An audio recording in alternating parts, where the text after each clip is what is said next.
Bonjour à tous, j'espère que vous allez bien. Ce que je vous propose aujourd'hui, c'est que l'on voit ensemble les différences pour utiliser le verbe rencontrer en japonais. Donc, lorsqu'on utilise le verbe rencontrer en français, il a plusieurs fonctionnalités. Par exemple, on peut dire hier j'ai rencontré une fille, dans la forêt j'ai rencontré un ours, demain je rencontre le président. On utilise tout le temps le même verbe. Mais en japonais, ça va être vraiment important de savoir faire la différence de ces verbes, car en fonction du verbe qu'on va utiliser, il va avoir un contexte assez particulier. Par exemple, on a le verbe aeu, on a le verbe shiriaeu, on a le verbe sogusuru et on a le verbe demukaeru. Et tous veulent dire rencontrer, mais on va devoir les utiliser dans un certain contexte, dans une certaine situation. Donc on va voir le verbe AU pour commencer. Donc il permet d'exprimer la rencontre avec une personne. Par exemple, dimanche, je rencontre un ami. Nichiobi wa tomodachi ni aimasu. Donc là on a utilisé le verbe AE qu'on a mis à sa forme tenego et on a mis la particule ni juste avant qui permet de dire qu'on rencontre qui? Un ami. On va voir cela avec le second verbe, donc chileau, qui est assez similaire, mais qui permet de dire que c'est la toute première fois qu'on a rencontré une personne.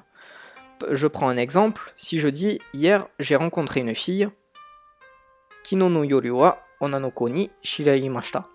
Donc là on a utilisé toujours le pareil, on a utilisé le verbe shirau qu'on a mis à sa forme passé en tenego, plus on a mis la particule ni qui se rattache au verbe. On va prendre le troisième verbe à présent, si on veut, avec le verbe sogusuru, qui permet d'exprimer la rencontre par un accident, quelque chose qui n'était pas prévu. Donc si je prends un exemple, j'ai rencontré un ours dans la forêt. Watashi wa mori de kuma ni sogu shimashita. Donc là, on a utilisé le verbe sogu shimashita à sa forme passée. Toujours pareil, on le rattache à la particule ni, et après on met kuma qui permet de dire que c'était un ours. Et enfin, le quatrième verbe, demukaeru, qui permet d'exprimer une rencontre prestigieuse, une cérémonie ou quelque chose que l'on entend qui est très important. Par exemple, le gouvernement japonais rencontre le gouvernement français à l'aéroport. Nihon no seifu wa kuko de France no seifu o demukaemasu.